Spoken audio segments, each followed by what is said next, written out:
dari kampus-kampus cabang juga ikut mengikuti tes ini. Alhamdulillah 50 orang terpilih.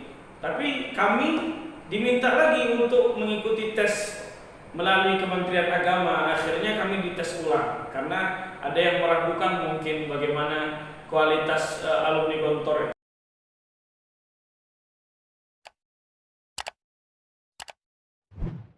Assalamualaikum warahmatullahi wabarakatuh. Waalaikumsalam warahmatullahi wabarakatuh. Selamat datang di podcast Al-Fasha Rizal. Baiklah, untuk podcast kali ini saya kedatangan tamu podcast dari mahasiswa Al-Azhar University. Kepada beliau dipersilahkan untuk memperkenalkan diri. Baik, bismillahirrahmanirrahim. Assalamualaikum warahmatullahi wabarakatuh. Perkenalan dulu. Nama Riki Ardiansyah. Kemudian tempat tanggal lahir di Tembilahan 15 November 1994 dan asli Putra Inhil. Mungkin teman-teman sebagian ada yang sudah mengenal dan sebagian lain mungkin sebagian besar belum mengenal karena sudah lama tidak pulang ke kampung halaman ini. Baik, Ustaz Riki, teman-teman pasti mau mendengar cerita riwayat pendidikan Ustaz Riki dan perjalanan Ustaz Riki dari mulai mondok hingga bisa mendapatkan beasiswa pendidikan S1 Al-Azhar di Kairo, Mesir. Boleh diceritain nggak? Ini detail ya. Iya. Pertama dari mulai masuk SD dulu. Jadi SD dulu tidak pernah sekolah di TK ya. Jadi di SD Negeri 004 Tembilahan, SD Negeri 004. Kemudian setelah itu melanjutkan studi ke Madrasah Sanawiyah Negeri Tembilahan. Setelah tamat dari Madrasah Sanawiyah ini lanjut ke Jambi. Jadi sempat mondok pesantren di sana di Madrasah Aliyah Pondok Pesantren As'ad Jambi Seberang itu 1 tahun. Jadi 1 tahun mondok di Jambi. Merasa mungkin dari mulai bahasa belum berkembang, kemudian ingin meningkatkan lagi kemampuan dalam berbahasa Arab. Jadi terinspirasilah untuk melanjutkan studi di Jawa, tepatnya di Pondok Modern Darussalam Gontor. Di sanalah menempa pendidikan selama 4 tahun karena untuk tingkat aliyahnya di sana 4 tahun. Lalu ada masa pengabdian 1 tahun. Ketika di masa pengabdian itu ada salah satu wakil pengasuh, mudir lah istilahnya, di Pondok Gontor sana, di Pondok Modern Darussalam Gontor Kampus 3. Di sana beliau menawarkan bagaimana kalau seandainya saya, Riki, bagaimana seandainya Riki ini ikut tes untuk berangkat ke Mesir. Jadi tes untuk mengikuti beasiswa ke Mesir ini kan, karena kebetulan Gontor sudah punya MOU dengan Al-Azhar Mesir itu sudah sejak lama. Mungkin sudah sejak tahun 60-an itu sudah ada MOU dengan Mesir, dengan Al-Azhar, sehingga alumni-alumninya itu diberikan kesempatan untuk mendapatkan beasiswa ke sana. Nah, kemarin kita diberikan hadiah beasiswa ke Mesir itu 50 orang khusus alumni Gontor. Kemudian 50 orang dibagikan seluruh Indonesia. Ada yang masuk melalui pintu Kementerian Agama, ada yang melalui kedutaan Mesir, kemudian ada juga melalui Nahdlatul Ulama. Nahdlatul Ulama juga dapat jatah 30 orang dari pesantren-pesantren salafiyah, pesantren klasiknya. Alhamdulillah ketika diuji mengikuti tes, dan tesnya itu berbeda dengan tes yang diadakan di kampus-kampus UIN. Karena biasanya di kampus UIN itu menggunakan pilihan objektif, kalau kami menggunakan esai. Kemudian lulus dari sekian guru-guru Gontor dari kampus-kampus cabang juga ikut mengikuti tes ini. Alhamdulillah 50 orang terpilih. Tapi kami diminta lagi untuk mengikuti tes melalui Kementerian Agama. Akhirnya kami dites ulang karena ada yang meragukan mungkin bagaimana kualitas alumni Gontor ini. Akhirnya kita ikut tes lagi dan alhamdulillah yang 50 orang ini lulus. Kemudian beasiswa full, alhamdulillah. Beasiswa full itu ya nanti kita akan sebutkan apa saja yang kita dapatkan di sana, fasilitasnya, kesejahteraannya. Kemudian tapi yang kita tahu bahwa berangkat ke Mesir itu masih pakai tiket sendiri. Jadi tiket gratis itu adalah ketika sudah selesai atau setelah LC baru dikasih tiket gratis. Jadi ya mau tidak mau kita kesana kemari lah meminta, mungkin mengajukan proposal apakah ada yang bisa membantu kita untuk membiayai ongkos, meringankan lah ongkos kita berangkat ke Mesir, karena mungkin dibutuhkan sekitar 15-17 juta waktu itu, pesawat, kemudian visa, pemberkasan dan lain-lain. Kita coba bertanya ke kantor Bupati, adakah dibuka kita beasiswa studi ini, ternyata tidak ada lagi. Pernah juga mengajukan ke kantor Dinas Pendidikan juga ya tidak dapat. Ya banyaklah kita coba kemarin. Tapi alhamdulillah pernah mengajukan ke Badan Amil Zakat di Tembilahan ini ya Basnas, ketika pada masa ketuanya itu adalah Pak Syamsur Rizal Awi. Ya, mungkin orang Tembilahan pasti sudah mengenal beliau ya. Pada masa beliau mengajukan bantuan pendidikan untuk meringankan bagaimana nanti kita proses untuk berangkat ini. Alhamdulillah beliau pada masa beliau menjabat sebagai ketua Basnas, ya kita alhamdulillah dapat rezeki untuk meringankan. Tapi ya dengan izin Allah ternyata kebijakan dari Grand Sheikh Al-Azhar, Imam Besar Al-Azhar, Grand Sheikh Ahmad Al-Taib, akhirnya beliau mengeluarkan keputusan bahwa mahasiswa yang mendapatkan beasiswa berangkat akan ditanggung oleh Al-Azhar. Pada masa kami, alhamdulillah itulah dengan karunia Allah kita bisa berangkat dengan tiket gratis untuk berangkat ke Mesir dengan izin Allah Subhanahu wa taala. Baik, pertanyaan selanjutnya. Boleh nggak diceritain suka duka plus tips dan trik bagaimana cara mendapatkan beasiswa S1 di Al-Azhar University? Ya, suka dukanya di Al-Azhar, hidup di Mesir suka dukanya. Sukanya banyak, dukanya juga banyak. Sukanya tentu di sana adalah kiblatul ulum, kiblatul ilmi was thaqafah. Menjadi pusat peradaban ilmu, pengetahuan dan wawasan dari min masyariqil ardi ila magharibiha. Dari ujung dunia semuanya belajar studi ke Al-Azhar Mesir. Dan dari ratusan negara itu. Makanya Al-Azhar itu ya teman-teman kita hidup di asrama itu dari semua negara ada. Ada dari Vietnam, ada dari Thailand, ada dari negara-negara Afrika seperti Mali, Nigeria, Sudan, ada semua itu. Kemudian dari negara-negara Timur Tengah juga ada, dari Palestina, tetangga saya ada orang Palestina.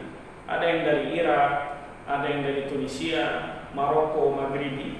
Banyak teman-teman yang berasal dari semua negara, hampir semua negara ada di sana.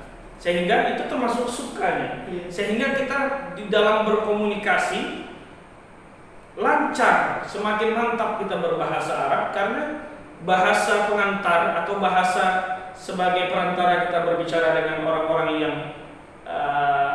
datang dari berbagai negara menggunakan bahasa Arab. Di antara sukanya, suka di sana mungkin bahan-bahan pokok murah. Termasuk jeruk itu 2.500 sudah dapat sekilo. Cabai 7.000 rupiah sekilo. Ya, murah. Beras juga semuanya di sana murah dan semuanya diairi langsung oleh Sungai Nil. Nah, jadi orang mengira bahwa Mesir itu isinya gurun semua, tidak. Bahkan di sana subur dan buah-buahan lebih murah daripada di sini. Anggur 7.000, 6.000 udah dapat sekilo. Kita anggur berapa di sini?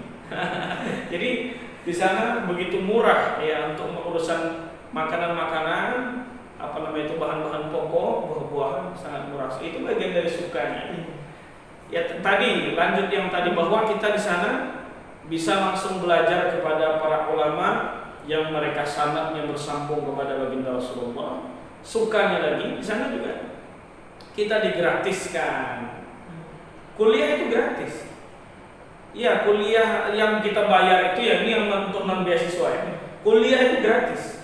Jadi Al-Azhar tidak memungut biaya apapun untuk mahasiswa yang kuliah di sana. Yang bayar itu hanya biaya kehidupan kita, tempat tinggal kita, makan kita. Bagi yang tidak beasiswa, mereka biasanya menyewa rumah di flat-flat itu. Satu rumah isinya 7 orang, kan? 8 orang, patungan lah. Misalnya 2 juta sebulan, patungan mereka. Kemudian piket masaknya lagi demikian. Kalau yang di asrama yang mendapatkan beasiswa, alhamdulillah kami juga merasakannya dengan izin Allah, sehingga makan sudah ditanggung. Jadi makan sudah disediakan di dapur. Jadi kita datang ke dapur tinggal makan saja. Kemudian setiap hari juga dikasih buah, kan buah kadang apel, kadang anggur, kadang jeruk. Kadang kurma muda pun dikasih. Kalau masa-masa musim panas ini kan kurma muda, jadi dikasih kurma muda. Itulah di antara sukanya, bahkan insya Allah banyak dukanya. Ya di sana itu cuaca tidak seperti di Indonesia. Indonesia ini kan cuacanya tropis. Ya tropis. Jadi standar istilahnya. Jadi memang kita yang orang yang tidak biasa dengan dingin, karena dingin sekali. Dingin sekali, panas sekali. Nah, seperti panas sekarang, bisa sampai 42 derajat. 40 derajat. Paling kuat 43. Kalau Arab Saudi, Qatar itu yang panasnya sangat kuat sekali. Bisa mencapai 45, 47, 48 derajat Celcius. Kalau yang di Mesir yang mencapai itu cuma di bagian Luxor saja, jauh sekitar 16 jam dari kota Kairo. Nah, jadi cuaca yang begitu dingin sehingga kita harus menggunakan baju itu sampai 3 lapis. Sangat dingin sekali. Jadi mandi pun harus menggunakan air hangat, air panas kan. Kemudian musim panas seperti ini kita berkeringat setiap hari. Tapi ya dengan dengan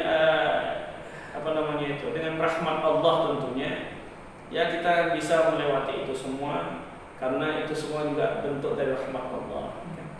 Insyaallah begitulah. Kemudian tadi apa tentang tips dan trik bagaimana cara mendapatkan beasiswa. Tips dan trik. Yang pasti di sana kan bahasa pengantarnya adalah bahasa Arab. Jadi kalau kita tidak mengerti bahasa Arab, bagaimana mungkin kita bisa membaca kitab-kitab yang menggunakan bahasa Arab? Kemudian bahasa yang disampaikan dosen juga menggunakan bahasa Arab.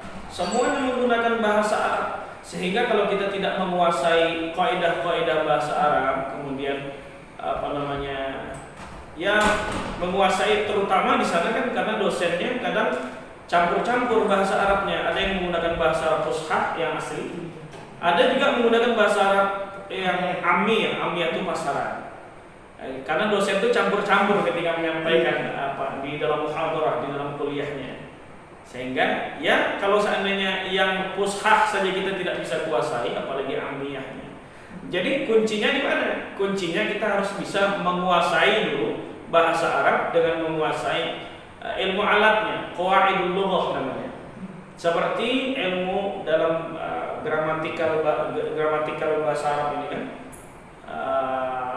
Contoh ilmu nahwu, ilmu sharaf, kemudian ilmu balaghah. Nah, itu biasanya yang harus kita kuasai dulu. Karena nanti ketika kita diuji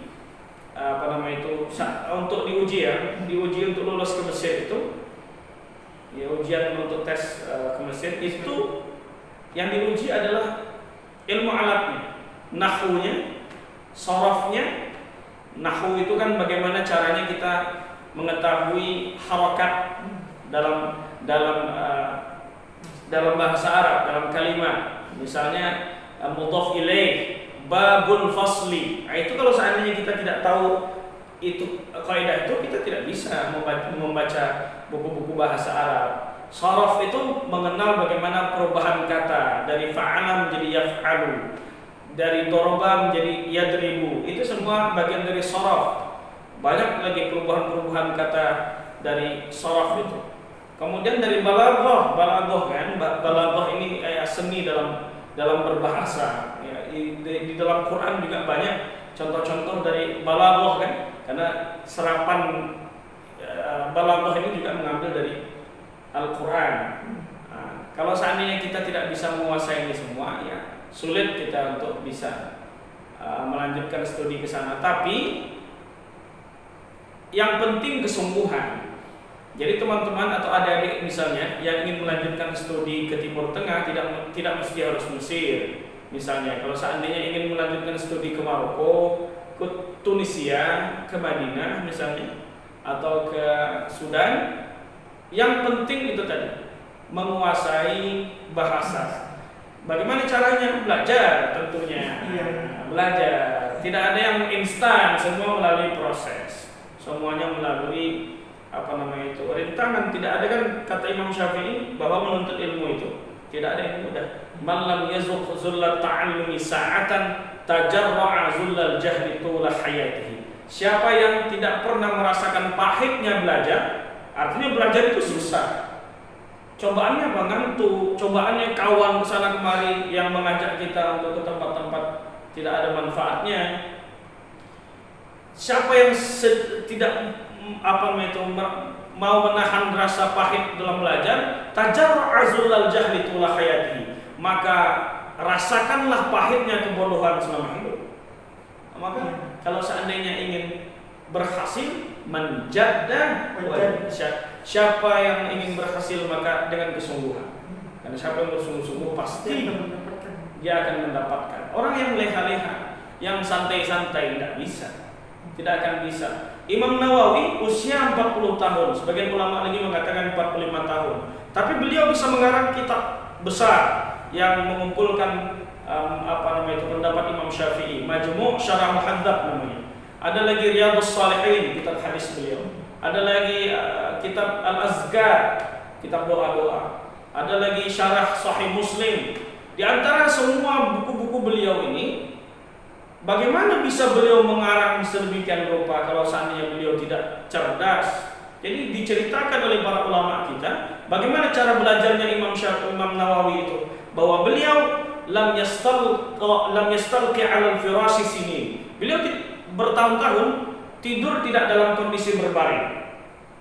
Wa huwa yanamu bi syaklil julus wa fi yadihi kitab. Bahkan beliau itu tidur dalam kondisi duduk dan di tangannya buku. Artinya beliau sambil belajar. Kalau seandainya memang sudah masanya beliau ngantuk, tidur.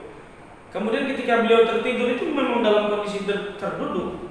Kemudian apa kata para ulama? Falam mastaiqaza min naumihi ka'annahu dha'a kullu syai'. Dan ketika beliau terbangun dari tidurnya, seolah-olah beliau kehilangan segala sesuatu. Beliau nyesal tidur tadi karena tidak disengaja. Bayangkan siapa di dunia ini yang tidur nyesal? Imam Nawawi ketika tertidur menyesal karena terbuang waktunya untuk belajar. Demikianlah perjuangan para ulama dulu ketika belajar. Karena tidak ada proses belajar itu yang mudah, leha-leha, santai, tidak ada. Semua melalui kesungguhan, mati-matian. Karena buahnya kemudian. Karena kata para ulama bahwasanya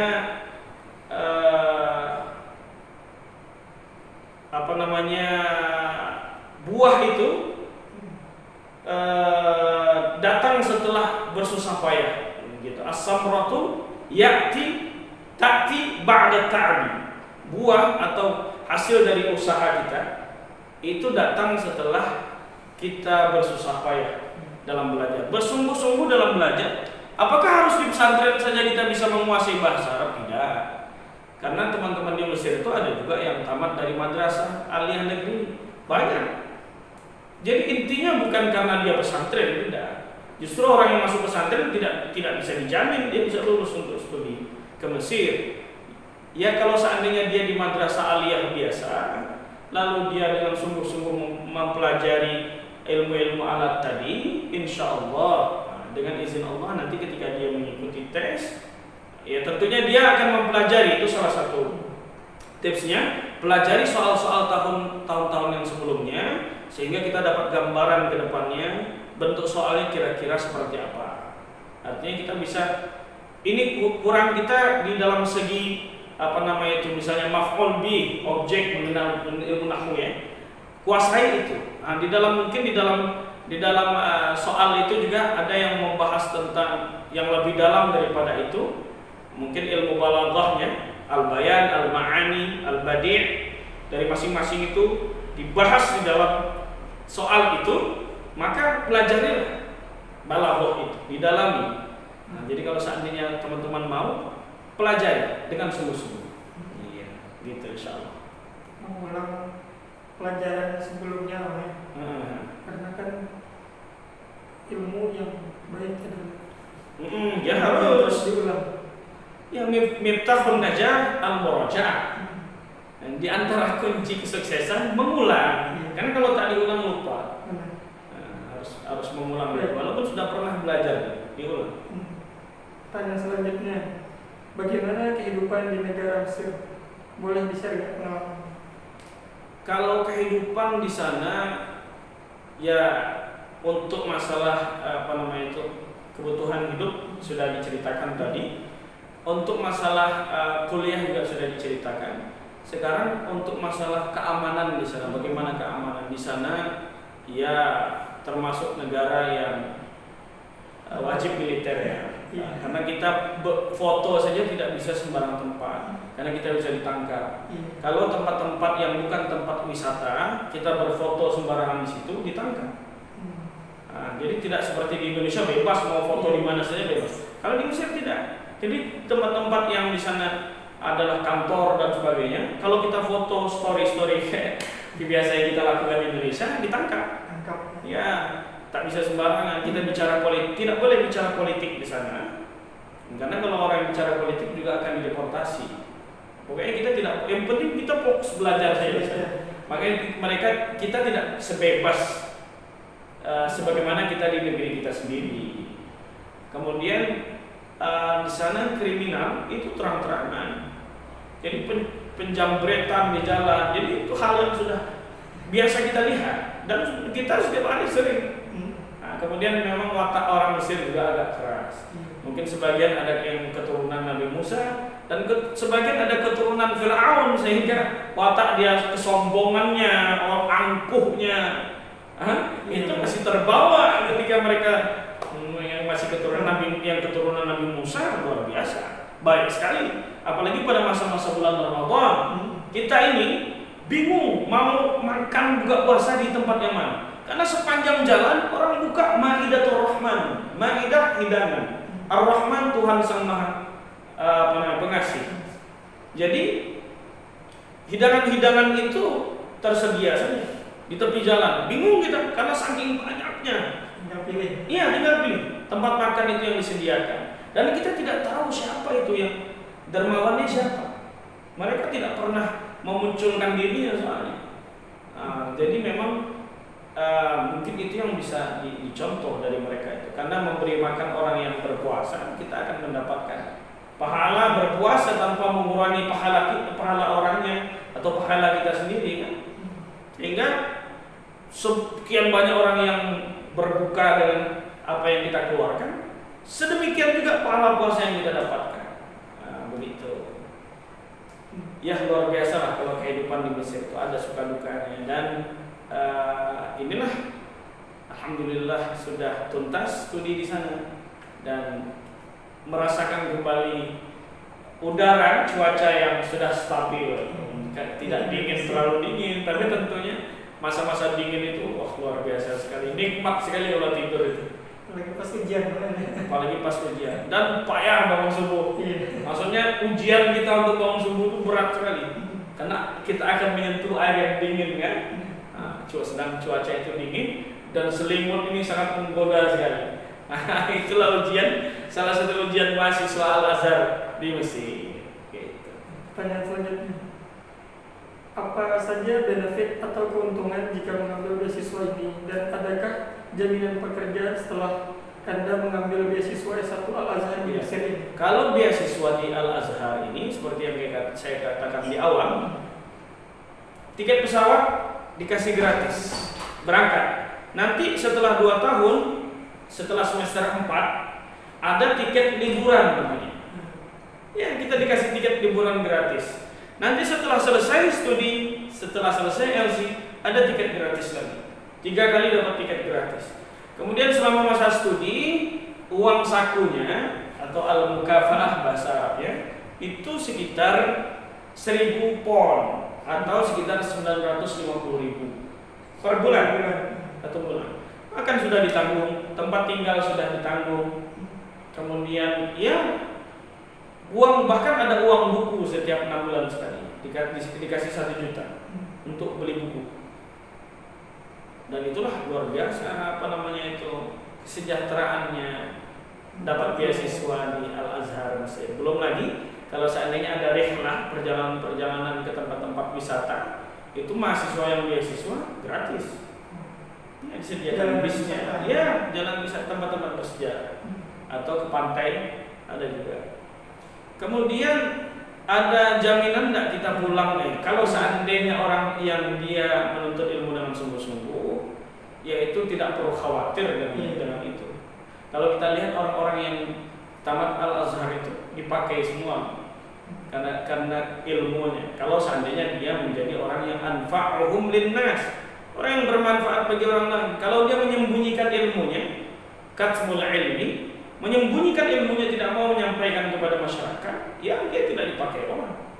Tapi kalau seandainya dia mau menyampaikan apa yang dia punya, ya minimal dia jadi guru di pondok pesantren atau di madrasah aliyah atau di kampus-kampus jadi dosen dengan ilmu yang dia dapatkan, dengan sanad-sanad yang dia terima di Mesir. Karena ya beda lah kalau seandainya keluaran dari Al-Azhar yang langsung belajar kepada para ulama di sana dengan yang tidak, kan begitu. Jadi memang langsung belajar kepada para ulama yang bersanad-sanadnya sampai kepada baginda Rasulullah SAW. Tapi bukan berarti kita membeda-bedakan antara yang alumni dari UIN atau dari Al-Azhar. Kalau seandainya dari UIN yang bersungguh-sungguh, dia berhasil. Kalau yang dari Al-Azhar, ya di sana cuma makan tidur atau bahkan main game misalnya. Ada tak yang main game? Ada. Yang sibuk yang jalan-jalan aja, yang sibuk berjualan aja di Mesir. Ada tak? Ada. Jadi macam-macam watak atau perilaku orang-orang di sana. Maka kembali kepada kesungguhan. Banyak kawan-kawan di Mesir itu yang dia pintar bahasa Arabnya, pintar baca kitabnya, tapi sibuk dengan main-main, jalan-jalan. Akhirnya tamat Al-Azhar kan 6 tahun, 8 tahun, banyak yang seperti itu. Ya, terlena, menghabiskan waktu dengan hal-hal yang tidak bermanfaat. Jadi kalau seandainya tolak ukurnya itu tentu saja kesungguhannya. Jadi kalau seandainya dia tidak terlalu hebat dalam baca kitab, tapi karena dia sungguh-sungguh, lulus dia tepat waktu, kemudian bermanfaat dia bagi umat, dan itu yang diminta oleh masyarakat. Khidmah kepada umat. Jangan sampai kita menjadi orang-orang yang tidak bermanfaat kepada umat. Ya kan? Jauh-jauh ke Mesir cuma ganti tempat tidur atau pindah tempat tidur untuk apa? Kembali lagi. Tanya selanjutnya, apa saran dan motivasi dari Abang untuk pemuda milenial Inhil yang ingin mendapatkan beasiswa di Al-Azhar University? Ya, pertama untuk para pemuda, generasi muda inilah wadah atau masa yang sangat mudah untuk kita belajar, untuk kita menghafal, menyerap ilmu itu kan lebih mudah karena masih fresh kan. Kemudian ada ungkapan para ulama yang mengatakan inna syababa wal faragha wal jidata mafsadatun lil mar'i ayya mafsadatin. Sesungguhnya asyabab masa muda, wal faragha kekosongan, wal jidata harta benda yang melimpah dapat merusak kepribadian seseorang dengan berbagai macam kerusakan-kerusakan. Maka kalau seandainya di masa muda salah bergaul, salah berteman, maka kita akan jatuh. Karena kawan ini sangat berpengaruh pada diri kita sendiri, lingkungan tentunya. Makanya ada istilah dari Nabi SAW itu yang mengatakan al-mar'u ala dini khalilihi, bahwa agama seseorang itu tergantung bagaimana agama kawannya. Kawannya baik, maka dia akan ikut baik. Kawannya rajin ke masjid, maka dia akan ikut ke masjid. Karena kata Tarfa bin al-Abdi mengatakan fa'innal qarina bil muqarini yaqtadi, antara kawan satu dengan kawan lainnya akan saling mensifati. Nah, itulah makanya kalau berteman karena Allah Subhanahu wa taala, di akhirat nanti kita akan dikumpulkan bersama mereka, diridhai oleh Allah. Tapi kalau berteman karena hanya urusan dunia, kata Allah dalam Quran, al-akhilla yauma idzin ba'duhum li ba'din adu illal muttaqin.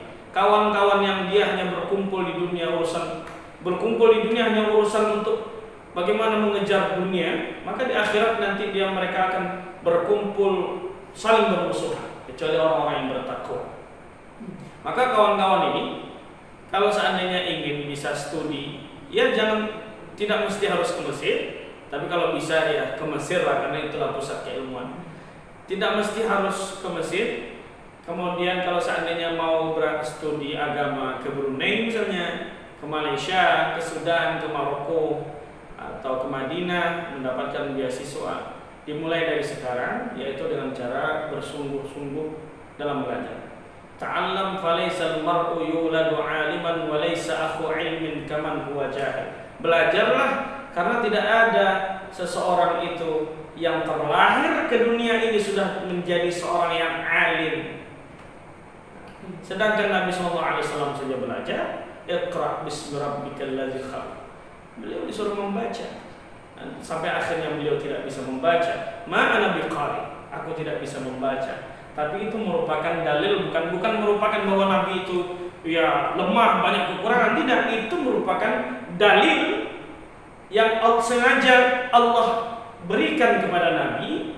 Artinya Nabi itu buta huruf supaya menjadi hujjah bagi kita bahwa Quran bukan buatan Nabi. Quran itu langsung firman dari Allah. Karena Nabi tidak bisa membaca, tidak bisa menulis. Bagaimana seseorang yang tidak bisa membaca, tidak bisa menulis, dia bisa membuat Quran yang sehebat itu? Nah, demikian. Intinya kesungguhan dalam belajar. Kemudian jangan malu untuk masuk pesantren, karena pesantren itu adalah gudangnya para ulama. Kemudian menjadi investasi akhirat bagi orang tua, dan kita nanti kembali ke masyarakat untuk mengajarkan apa yang sudah kita pelajari. Jadi mulia menjadi seorang santri. Masya. Baik, itu adalah akhir dari podcast ini, pertanyaannya. Baiklah, demikian podcast dengan Ustaz Ricky Ardiansyah. Semoga dapat menginspirasi kita semua dan teman-teman pemuda milenial Inhil bisa menyusul ke Al-Azhar University di Mesir, Kairo, ataupun universitas impiannya masing-masing. Terima kasih kepada... Intinya sungguh-sungguh dalam belajar. Oke, sama-sama. Terima kasih sudah diundang juga ke sini. Bila akhir kata, wabillahi taufiq wal hidayah. Wassalamualaikum warahmatullahi wabarakatuh. Assalamualaikum.